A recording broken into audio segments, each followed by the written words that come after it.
If you want Evernote to open a different page every time you create a new tab, you can change that in just a few seconds. In this video, I'll show you exactly how to change the new tab page in Evernote step by step so you can set it to the view that works best for your workflow. Whether you prefer home, notes, notebooks, or quick open, this simple setting can make Evernote feel much faster and easier to use. And if this tutorial helps you out, make sure to hit like and subscribe for more quick software guides just like this. Now let's jump in. First, open Evernote on your computer. Once it's open, look down to the bottom left corner of the app and click your profile icon. This is where Evernote keeps your account and app settings, so it's the right place to start.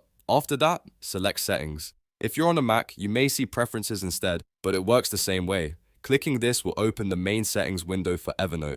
Next, go to the Application tab. This tab contains the general app behavior options, including what happens when you open a new tab. Once you're in the Application section, scroll or look through the options until you find When opening a new tab. Now click the drop-down menu next to that setting. Evernote will show you several available choices, and this is where you decide what page should appear by default. You can choose Home if you want your dashboard-style overview, Notes if you want to go straight into your notes list, Notebooks if you like browsing by notebook, or Quick Open if you prefer fast access to search and navigation. Select the option that best matches how you use Evernote. For most people, the best choice depends on whether they want to jump into writing, organizing, or searching right away. The nice part is that you can always come back and change this later if your workflow changes. Once you've made your selection, you do not need to save anything manually. Just close the settings window and Evernote will automatically keep your new preference. That means the next time you open a new tab, it should go to the page you selected, and that's it.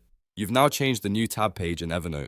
It's a small setting, but it can save time every single day and make the app feel much more customized to the way you work. If this video helped, please give it a like, subscribe to the channel, and turn on notifications so you don't miss the next Evernote tutorial. Thanks for watching, and I'll see you in the next one.